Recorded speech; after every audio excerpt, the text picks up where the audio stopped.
Hi everyone, welcome back to the Stitches and Scribbles channel. My name is Erin and I have a crafting podcast for you today. Apologies in advance if you can hear my air conditioning. It is like 95 degrees outside in Wisconsin the day that I'm filming this.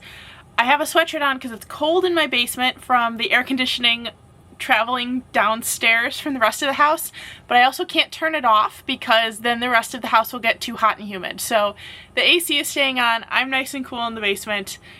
You're gonna have to deal with some background noise today. That's just how it's going here in our house. So anyway, it has been a pretty busy crafting summer so far. I will kind of tell you up front at the start of the podcast, I don't really have any whips to show you. The projects that I have in progress have mostly been pretty dormant except for the finished objects that I want to show you because I was really working on picking just one project at a time to kind of just plug along and finish.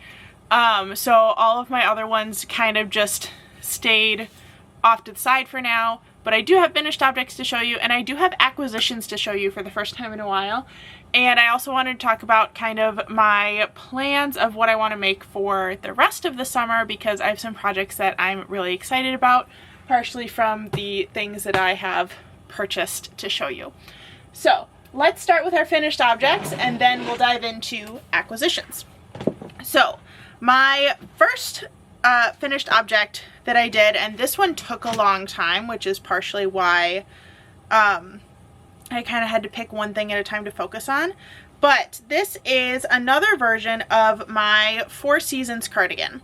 So at the time you're seeing this video, based on my video release schedule, my Door County cardigan vlog and the tutorial should already be out. I called it the Four Seasons cardigan, so you can check both of those videos on my channel. Basically, I figured out how to construct a sleeveless or short-sleeved kind of off-the-shoulder, not off-the-shoulder, but like the edge of the cardigan goes off your shoulder, cardigan that's constructed in one piece. And I did the original version both for the vlog and the tutorial in a granny stitch design, but I also figured out how to do it in a mesh stitch. So just like the other version of this cardigan, it starts kind of at the back of the neck with what is essentially a square motif with a split in it, and that's where your head would go. And then you kind of work out to build up the shoulders and the front panels, and then once the armholes are big enough, you stop working out and start working just down. So this is great for those ombre yarns because you can make a finished garment without disrupting the color changing pattern. So you can see that my yarn started with this kind of beigey brown color and faded down to an olive green, and I did not have to cut the yarn once while working on this. So it's a really great way to use up those like cotton cake yarns that were so popular a couple years ago. And you get a really nice versatile finished piece. I wanted a mesh one because I wanted one that could truly be wearable in the summer. So this is what I went with. So I would like to do a tutorial for this sometime soon. It probably won't get a vlog like the other Four Seasons cardigan did, but I would like to do a tutorial at some point. I don't know if it would be best at this point to wait and do a tutorial for this next summer, because with it being a mesh stitch, it is much more of a summery piece, but let me know what you think in the comments. Really excited to wear that for the summer months. My next finished object, it's technically two items, but they go together, and actually this is the last finished object I have to show you. But I finished a pair of mittens as well as a basic twisted headband. I do not remember what this yarn is. I think it was called Supernova, and it was by Big Twist, so from Joann's, rest in peace. I used this yarn in the winter to make myself a Sophie hood, and I wanted to make matching mittens. And I like mittens with self-striping yarn because the thumbs always look kind of funny, and also my mittens look completely different because they were made at different points in the striping pattern. but then they also match the headband, and then I also have the Sophie hood. You might be wondering why I made a headband with the Sophie hood. So I made basically the same set for my mom in the blue colorway of this yarn, which was blues, teals, and like oranges and coppery colors. And I made her the headband just because I know that she likes wearing headbands, so I thought she'd wear either the hood or the headband when it was cold. But she actually wears both because she said it keeps your ears a little bit warmer, and the headband kind of helps the hood stay on when it's really cold and windy. So I finished making the set for myself, which is very exciting. So that's it for finished objects. I'm gonna stick those behind me. Now on to acquisitions. I had a couple projects in mind when I purchased all this yarn, and this is the first time in a while that I've really done a big yarn purchase. I've been really trying to use up my stash and not purchase yarn without a specific project in mind. For a while, I was definitely going to craft stores because I was bored, not because I needed things. And if I saw yarn in a color I liked or a texture I liked, I would just buy like almost a sweater's quantity and not even think of it. And I'm trying really hard not to do that. So that was part of why I reorganized my stash. I think that was back in January, and sorted everything by project instead of just cramming all of my yarn into the cabinet. So I store things in bags with labels on them of what the project is supposed to be, or what the quantity is for, or what the type of yarn is if there were a lot of a certain thing. So like all of my sock yarn went in one bag because those pretty much you just use one skein for a pair of socks. But if I had like a sweater's quantity of something, I labeled it as sweater's quantity with the name of the yarn and the color. And then if it was for a specific project, I put that on the label. So far this has been going really well. I haven't cleaned out a whole cabinet yet, but I have downsized significantly. There's not quite as much congestion in the cabinet. It's a little easier to see what I'm looking for and find things, which has been really nice. And it also makes me excited about projects because I kind of know what's coming up, and I also don't feel the need to go out and buy yarn for new projects because I kind of have a lineup of projects ready to go. So with that being said, all of the yarn that I purchased is for very specific projects. The first one you can see is in one of these lovely box bags, and if you've been watching my channel for a while, and you've watched my shorts specifically, every year I make a book snake. For those of you who don't know, I am a school librarian, so I get to read picture books to kids all day.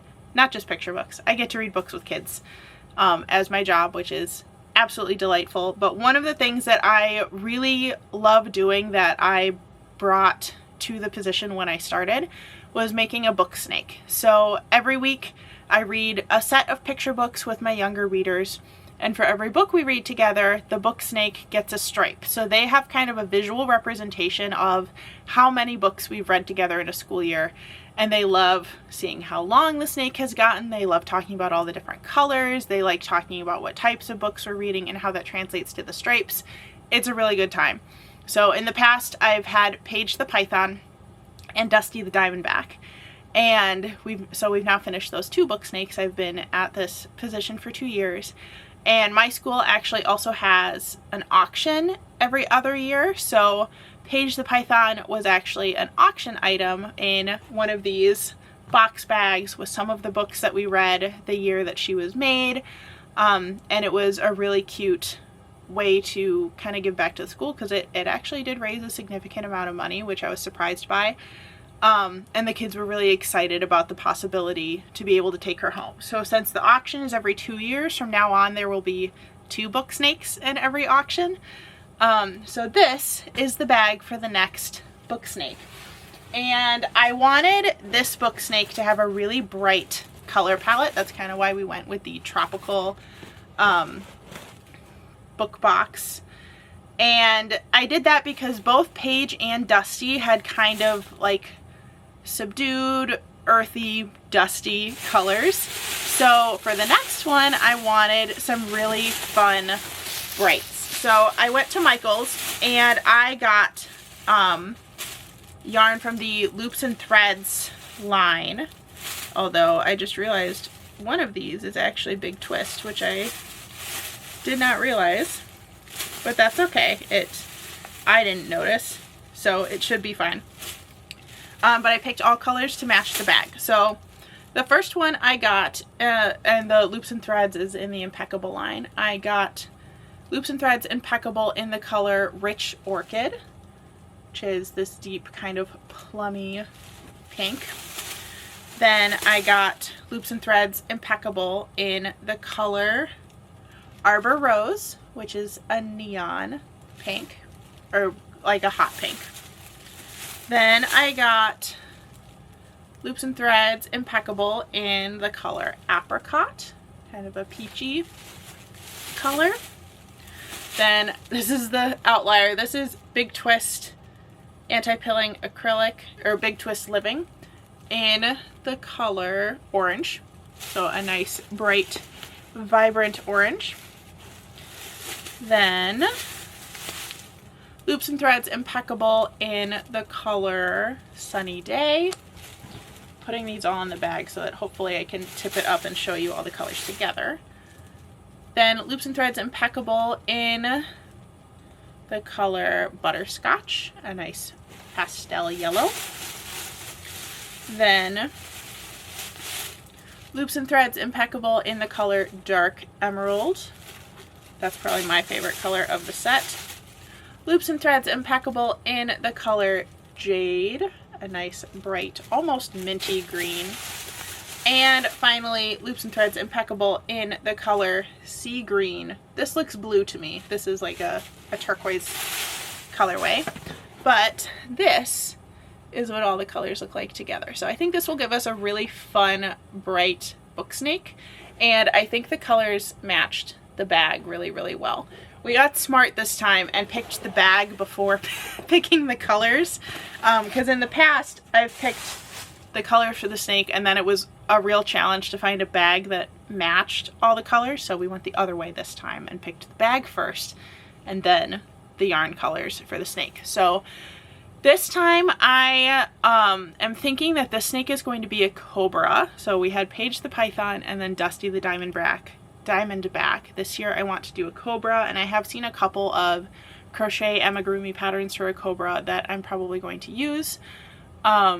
And I think her name is going to be Cora this year. So it'll be Cora the Cobra, which I thought was kind of cute.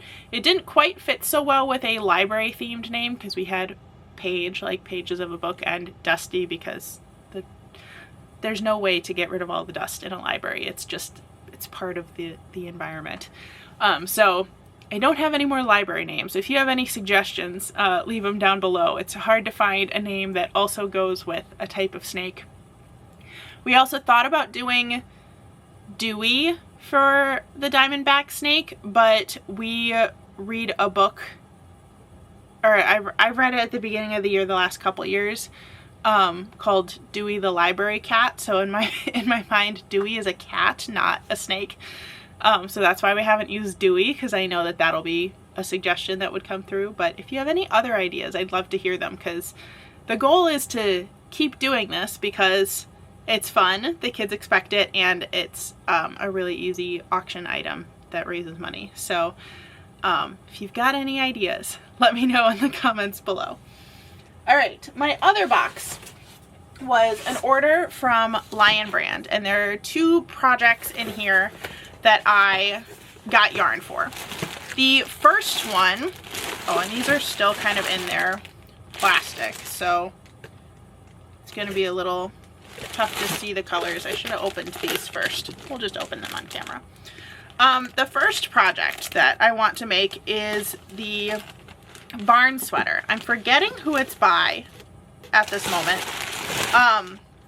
but it's a really beautiful oversized kind of boxy fit sweater that is knit primarily all in one color, but has a quilt block motif on a band going around either the kind of midsection of the sweater or near the bottom, depending on how you choose to do it.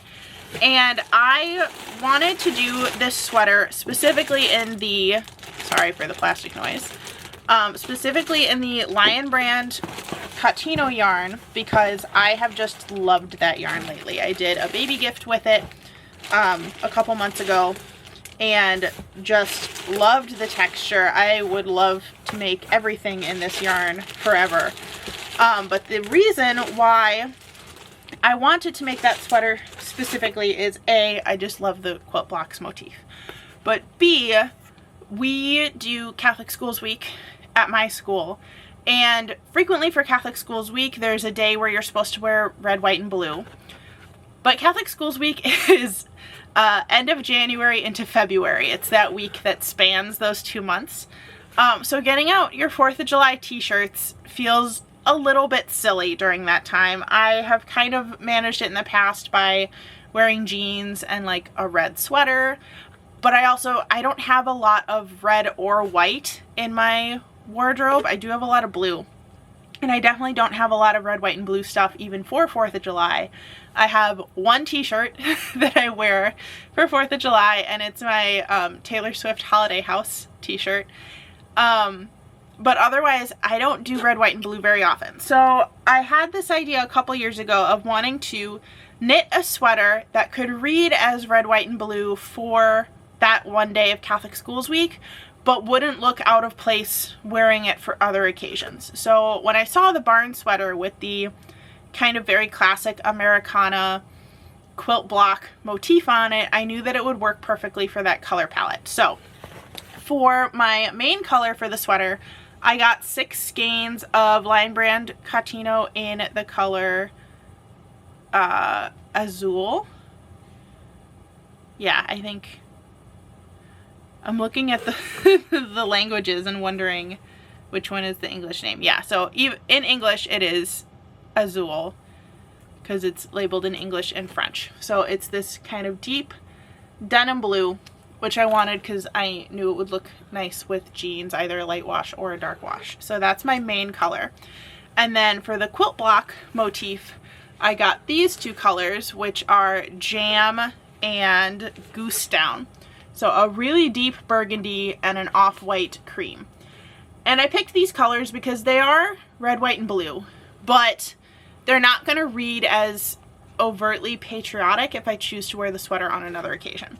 I also picked the Lion Brand Catino because it is a 50% or 55% cotton, 45% superwash merino. So it feels a little bit lighter weight and not quite as like warm and heavy as a sweater yarn would be.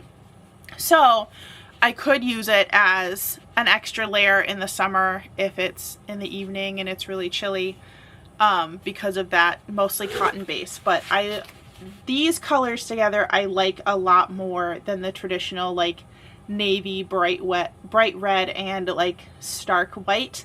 This is a little bit softer, moodier, a little bit more in my color palette of things that I like to wear.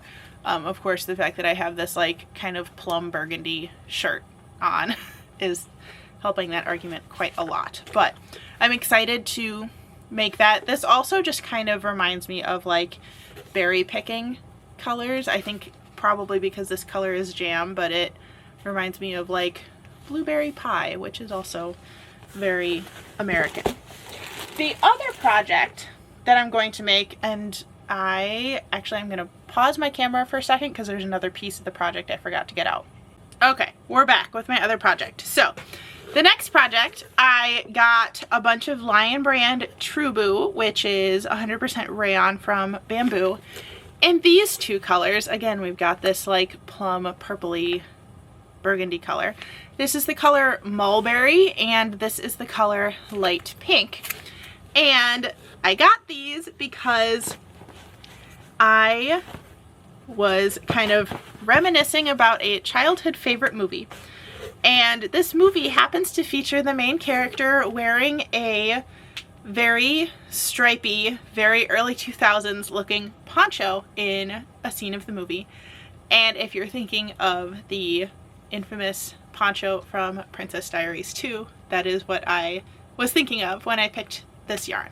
So my goal for this is to watch the movie again and kind of build a pattern recipe based on what I can observe in the film of the stitches that might have been used, the shaping technique that was used. The only thing that I changed is because I've looked at a couple stills from the movie, the poncho in the movie appears to be made of a like slightly fuzzy yarn. Maybe it was held with a mohair, although I don't think it was hand knit, so it's held with a mohair is figurative there. And I knew that that was a texture that I would hate, so I went with the Trubu to be a little bit lighter weight. I also thought the kind of satiny finish of the yarn would look really nice. And I'm going to try to kind of create this poncho pattern from scratch. I will be vlogging it, so that's kind of on my list as a video to come out hopefully in September if I get it together and get through projects as quickly as I intend on getting through them. And the other yarn that I have for this, backing up, there's another yarn that I have for this project because the poncho in the movie has stripes of a very metallic silver yarn as well. And I have this filament, which is the Go Handmade Glitter Deluxe from Hobbii. I have an opened one and an unopened one. And this is a really fine filament yarn that's meant to be held double with something else.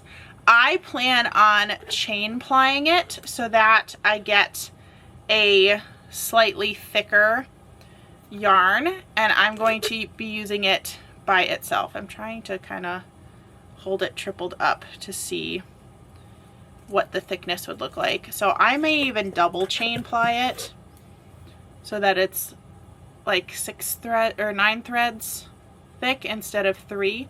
That should give it some strength too and make it closer to the thickness of the other yarn.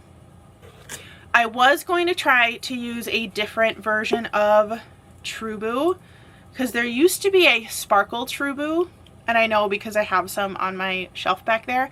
It appears that they don't make that anymore, but this is more accurate to the texture that the poncho looked like in the movie, so it worked out and I already had this.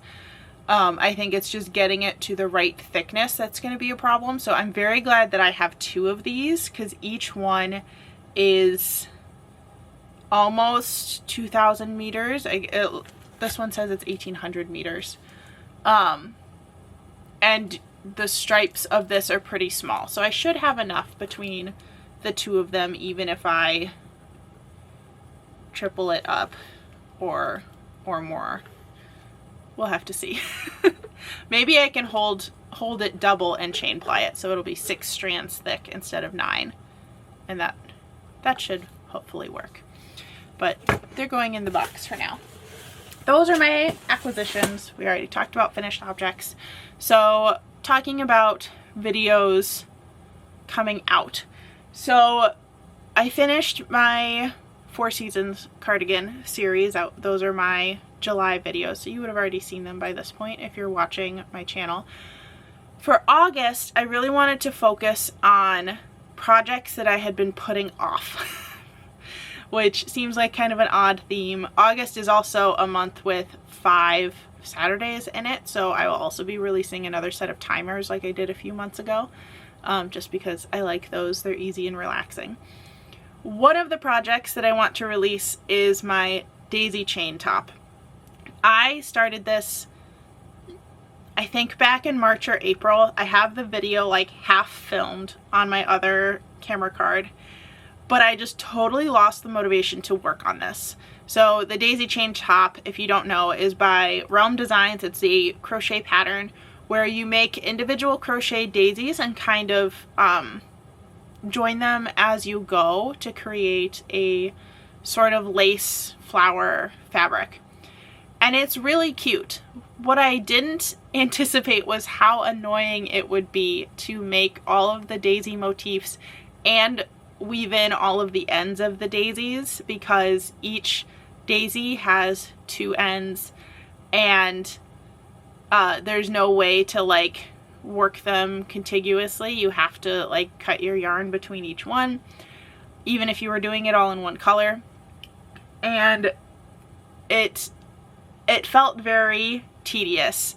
So I want to pick that up again, especially because I was adding the kind of gimmick of rolling for each color. So I got out a D20 and I was rolling a dice for each daisy, which was fun, but I think I liked the dice rolling more than working on the top, which was the problem. But I know it's something that I will enjoy wearing when it's finished, because I picked colors that are already in my wardrobe, so I can wear it over t-shirt dresses and it should be really cute. I just need the motivation to actually do it. So I'll probably pick a day or two in July where I just kind of like really lock in and try to finish it in like a 48-hour time span or something. In case I didn't say it already, I'm filming this very early in July. It's July 2nd, the day that I'm filming. So even though you're seeing this at the end of July, for me it's the beginning of July. So I'm kind of thinking about everything I'm going to work on for this month that will come out in August. The other project that I want to do is my Frog and Toad amigurumi, which has been sitting in this Christmas bag since I reorganized my yarn storage earlier this year. But I bought the yarn maybe two or even 3 years ago, because I bought it from Joanne, and it's been on my list for so long that I need to just do it. And I did make the decision to do the crochet version of the pattern instead of the knit version of the pattern. I really wanted to do the knit one because the finished fabric looked really nice, but I also realized that the knit one is in a different gauge yarn than the crochet one is. The crochet one is in DK and the knit one I believe was in sock yarn. So in addition to the knit one being harder just because of how you have to hold the needles to make the body shapes and all the little garments, I knew it would take longer because of the change in the yarn weight. So I decided I am going to do the crochet version, and that will make it go a little bit faster. I also think I have enough yarn to possibly make 2 sets of them, so I could have one set for at home and one set that I could bring to the school library where I work. Not that I would do them both for the vlog that I'm planning. I would just do one set and then work on the other off camera, but it would be fun. So those are the 2 project vlogs I have planned for August.